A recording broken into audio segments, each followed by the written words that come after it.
আমাদের যে ক্লায়েন্ট উনি হচ্ছে কবিরুল বাশার। ওনাকে আপনারা চিনবেন। উনি বাংলাদেশের মশা নিয়ে যত রিসার্চ আছে, ইউজুয়ালি উনি মহামান্য হাইকোর্টেরও অনেক জায়গায় এক্সপার্ট ওপিনিয়ন দিয়েছে জনস্বার্থের মামলায়। তো ওনার একটি রিসার্চ যেটা 2014 সালে উনি ইন্টারন্যাশনাল জার্নালে পাবলিশ করেন। ইন্টারন্যাশনাল জার্নালে পাবলিশ করার পরে উনি অতি সাম্প্রতিককালে অ্যাওয়ার হন যে ওনার যে রিসার্চটা, ওই রিসার্চের হেডিংটা বাদ দিয়ে হুবহু রিসার্চ বাংলাদেশ কৃষি বিশ্ববিদ্যালয়ের উপাচার্য এবং নিপসন বাংলাদেশ শেরেবাংলায় কৃষি বিশ্ববিদ্যালয়ের উপাচার্য এবং নিপসনের কীটতত্ত্ব বিভাগের প্রধান, এই দুইজন ওনার জার্নালটা হুবহু কপি করে বাংলাদেশের আরেকটি জার্নালে পাবলিশ করেছে। তো এইটা সরাসরি একটা চুরি। আমাদের যে ইন্টেলেকচুয়াল প্রপার্টি আছে, ইন্টেলেকচুয়াল প্রপার্টি একজনেরটা আরেকজন চুরি, এটা বহির্বিশ্ব দেশে এটা কিন্তু খুব খারাপভাবে দেখা হয় এবং এটা একটা ফৌজদারি অপরাধ। তো বিষয়টি দেখার পরে আমরা সংশ্লিষ্ট কর্তৃপক্ষকে আজকে লিগ্যাল নোটিশের মাধ্যমে অবগত করেছি যে তাদের বিরুদ্ধে ইমিডিয়েট ব্যবস্থা নেওয়ার জন্য, যাতে প্রথমত যেই জার্নালে এইটা পাবলিশড হয়েছে সেই জার্নাল থেকে জানি ইমিডিয়েটলি এটা সরানো হয়, সাথে সাথে ওনাদের বিরুদ্ধে ইনকোয়ারি করে জানি যথাযথ একাডেমিক এবং ডিসিপ্লিনারি ব্যবস্থা নেন। সেই জন্য যথাযথ কর্তৃপক্ষকে আমরা নোটিশ করেছি। যদি আমি জার্নালগুলো দেখি, এইটা হচ্ছে ওনার জার্নাল। এই জার্নালটা বের হয়েছে 2014 সালে। এটা ইন্টারন্যাশনাল একটা জার্নালে পাবলিশড হয়েছে। এইটার একদম হুবহু কার্বন কপি করেছে, শুধুমাত্র হেডিং বাদ দিয়ে। যেটা আমরা রিপোর্ট করেছি প্লেজারিজম চেক করে, সেখানে দেখা যায় 98% প্লেজারিজম ধরা পড়েছে। সেখানে শুধুমাত্র হেডিংটা চেঞ্জ করেছে।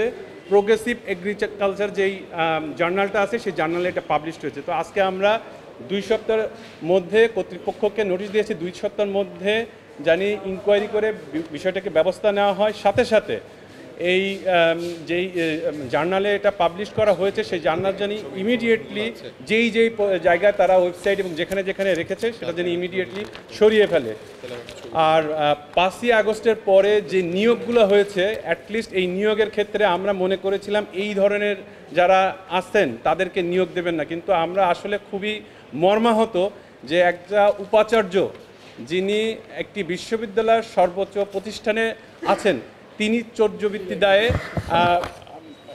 আপনার তো এই ক্ষেত্রে আমরা সংশ্লিষ্ট কর্তৃপক্ষকে বলবো আমরা এইটা কোর্টে সরাসরি মামলা করার আগে জানি তারা ব্যবস্থা নেন, কারণ এটা আমাদের একটা ইমেজের ব্যাপার।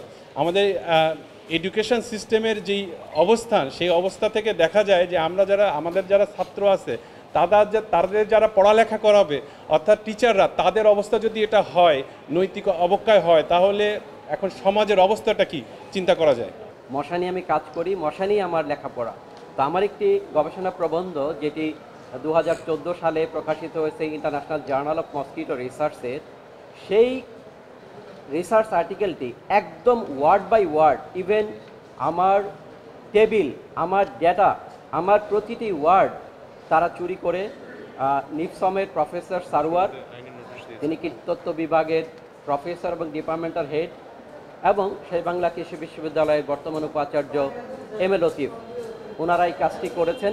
আমি সম্প্রতি আমার একজন বিদেশি গবেষক পেপার পড়তে গিয়ে তারা নোটিশ করেছেন এবং তারা আমাকে জানিয়েছেন যে প্রফেসর বাশার, তোমার একটি প্রবন্ধ দেখলাম হুবহু কপি করে ছাপিয়েছে। যখন তারা আমাকে পাঠায় তখন আমি এটি জানতে পারি, এর আগে আমি জানতেও পারিনি ব্যাপারটি। সেজন্য আমি মনে করি যে বাংলাদেশের এই ভাবমূর্তি বিদেশিদের কাছে নষ্ট হবে, কারণ আমার যে জার্নালটি সেটি একটি বিদেশি জার্নাল। এবং খুবই আশ্চর্যজনক বিষয়, এখানে যে লেখক যে ঠিকানা ব্যবহার করেছে, একজন ব্যবহার করেছে নর্থ সাউথ ইউনিভার্সিটির ঠিকানা। নর্থ সাউথ ইউনিভার্সিটি ইতিমধ্যে তার বিরুদ্ধে ব্যবস্থা নিয়েছে এবং সে নর্থ সাউথ ইউনিভার্সিটিতে সে চাকরি করেনি, সে নর্থ সাউথ ইউনিভার্সিটির ঠিকানাটাও নকল ব্যবহার করেছে। আর শেরেবাংলা কৃষি বিশ্ববিদ্যালয়ের ভিসি মহোদয় উনি ঠিকানাটা সঠিক ব্যবহার করেছেন। মানে প্রথম যে অথর উনি ওনার ঠিকানাটাও ভুল বা মিথ্যা ঠিকানা ব্যবহার করছেন, সেজন্য নর্থ সাউথ ইউনিভার্সিটিও তার বিরুদ্ধে ব্যবস্থা নিচ্ছে, তাদেরকেও আমি জানিয়েছি। এই চৌর্যবৃত্তির যদি শাস্তি না হয় এবং এগুলো যদি আমরা থামাতে না পারি, তাহলে বাংলাদেশের শিক্ষা ব্যবস্থা এবং বাংলাদেশের বিজ্ঞান ধ্বংসের মুখে পড়বে। যারা গবেষণা করছে তারা নিরুৎসাহিত হবে। সেজন্য আপনাদের কাছে আমার বিনীত অনুরোধ যেন এটির সঠিক তদন্ত করে তাদের বিরুদ্ধে ব্যবস্থা নেওয়া হয়।